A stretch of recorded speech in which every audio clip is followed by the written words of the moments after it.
Hi guys, नमस्कार। इस study with रघुवीर चैनल में आपका स्वागत है।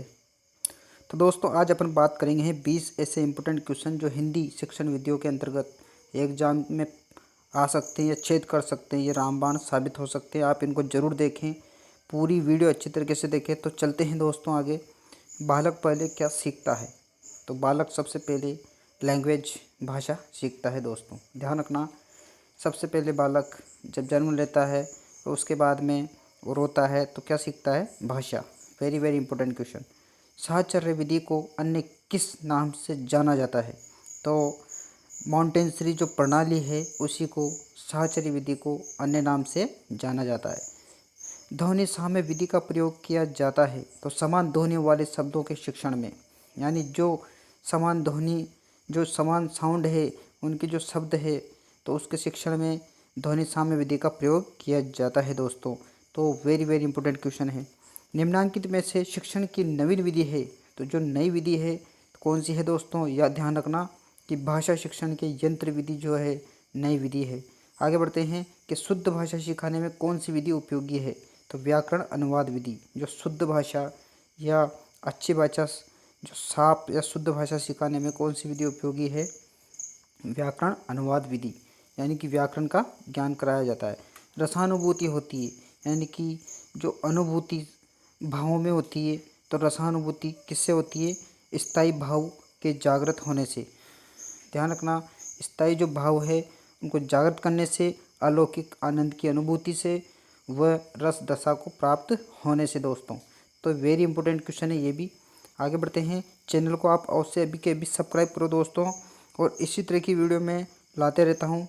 और जहाँ तक नौकरी ना लगे तो आप इस चैनल को अवश्य ही सब्सक्राइब करें, और नौकरी लगने के बाद आप अनसब्सक्राइब जरूर कर देना, कोई दिक्कत नहीं है। और आप प्यारे भैया बहनों सभी को मेरा हार्दिक अभिनंदन है, तैयारी कर रहे होंगे। आगे बढ़ते हैं कि भाषा शिक्षक का सबसे महत्वपूर्ण गुण होना चाहिए। तो जो भाषा शिक्षक है, जो लैंग्वेज टीचर है, उसका सबसे महत्वपूर्ण गुण है शुद्ध उच्चारण। ध्यान होना चाहिए कि शुद्ध उच्चारण ही अच्छा उच्चारण बच्चों के लिए रहेगा, ताकि अशुद्धता उसमें भाषा में नहीं आएगी। और शुद्ध उच्चारण बोलेंगे तभी बच्चा शुद्ध शब्दों का ज्ञान होगा और शुद्ध शब्दों को वो वाचन करेगा और बोलेगा। आगे बढ़ते हैं। कौन सी विधि छोटी कक्षाओं के लिए उपयोगी नहीं है? तो जो छोटी कक्षाओं के लिए देखो, प्रोजेक्ट विधि है जो सबसे बड़ी कक्षाओं के लिए है, कॉलेज है ना, इस तरह की जो बीएससी नर्सिंग, इंजीनियरिंग, प्रोजेक्ट विधि सबसे ज़्यादा उनके लिए महत्वपूर्ण है। तो कौन सी विधि सब छोटी कक्षाओं के लिए उपयोगी नहीं है? प्रोजेक्ट विधि। आगे बढ़ते हैं कि व्याकरण शिक्षण की सरल सुग्राह्मण्य विधि कौन सी है?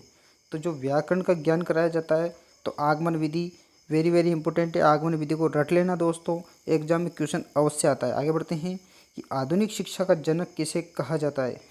तो जे है स्टीपर है, उनको ही आधुनिक शिक्षा का जनक कहते हैं। दोस्तों जे है स्टीपर, उनका नाम है जे है स्टीपर, ध्यान रखना, उनको आधुनिक शिक्षा का जनक कहते हैं। आगे बढ़ते हैं कि प्रस्तावना का स्वरूप होना चाहिए, प्रासंगिक होना चाहिए, छात्रों के स्तर अनुकूल होना चाहिए, परिवर्तनशील होना ही चाहिए। जो प्रस्तावना है, इंट्रोडक्शन है, उसका स्वरूप क्या होना चाहिए? प्रासंगिक, छात्रों के स्तर के अनुकूल होना चाहिए और परिवर्तनशील होना चाहिए। आगे बढ़ते हैं। पाठ योजना के कितने रूप हैं? तो पाठ योजना के 4 हैं, ध्यान रखना। आगे बढ़ते हैं। प्राथमिक स्तर पर कविता शिक्षण की प्रणाली है अभिनय। जो प्राथमिक या प्राइमरी लेवल पर जो कविता का शिक्षण, कविता का अभिनय करवाया जाता है तो अभिनय विधि, ध्यान रखना। प्रत्यक्ष विधि किस प्रकार की पद्धति है? तो मनोवैज्ञानिक। जो डायरेक्ट विधि है वो मनोवैज्ञानिक विधि है। दोस्तों आगे बढ़ते हैं कि सामूहिक पठन विधि के द्वारा बाल को क्या सिखाया जाता है? यानी कि सभी बच्चों को क्लास में बिठाकर सामूहिक पठन करवाया जाता है तो उसमें उच्चारण में सुधार किया जा सकता है। तो ध्यान रखना, आप पढ़ाने जाओगे, आप अवश्य टीचर बनोगे तो इस विधि का जरूर उपयोग करना। आगे बढ़ते हैं कि जो प्रदर्शन विधि है किस स्तर पर उपयोगी है? तो जो प्रदर्शन छोटे बच्चों के लिए प्राथमिक स्तर के लिए ही उपयोगी है। दोस्तों प्रदर्शन जैसे कि मान लो कोई चित्र लाया, कोई फूल लाया, तो उसके आधार पर प्रदर्शन करवाया जाता है, ठीक है, इस तरह से ध्यान रखना।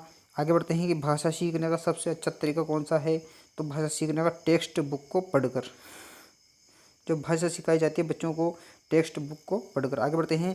भाषा संसर्ग प्रणाली व्याकरण शिक्षा के किस पक्ष पर बल देती है? तो व्यवहारिक। जो संसर्ग प्रणाली है तो व्याकरण शिक्षा के व्यवहारिक पक्ष पर बल देती है। आगे बढ़ते हैं कि भाषाई कौशल का सही क्रम कौन सा है? वेरी वेरी इंपॉर्टेंट, हर एग्जाम में ये क्वेश्चन आता है और बच्चे गलत करते हैं। तो सुनना, बोलना, पढ़ना और लिखना। आपको ध्यान होना चाहिए LSRW, है ना, लिसनिंग, स्पीकिंग और रीडिंग और राइटिंग। तो ध्यान रखना, वेरी वेरी इंपॉर्टेंट क्वेश्चन है। ध्वन्यात्मक विधि में सर्वप्रथम सिखाए जाते हैं। जो ध्वन्यात्मक विधि है उसमें सर्वप्रथम स्वर सिखाए जाते हैं। तो दोस्तों धन्यवाद। आगे भी इसी तरह की वीडियो लाता रहता हूँ, तो आप इनका स्क्रीनशॉट ले लीजिएगा और अच्छे से पढ़ लीजिएगा, ताकि आपके लिए एग्ज़ाम की दृष्टि से ये बाद वाले एग्ज़ाम में भी काम आएगी। तो आप चैनल को अवश्य सब्सक्राइब करें और इसी तरह से प्यार बनाए रखें और मेहनत ज़रूर करें, सफलता से मिलेगी। पढ़ने में बोर नहीं होना चाहिए, धैर्यपूर्वक पढ़ें, अच्छे से मन लगा के पढ़ें, मज़ा आना चाहिए। और जीवन में पढ़ना ही अच्छा है, इससे कोई रास्ता नहीं है। बेरोज़गारी बढ़ रही है, इसलिए आपसे निवेदन है कि आप पढ़ाई ज़रूर करें। मिलता हूँ नेक्स्ट वीडियो में। जय हिंद, जय भारत दोस्तों।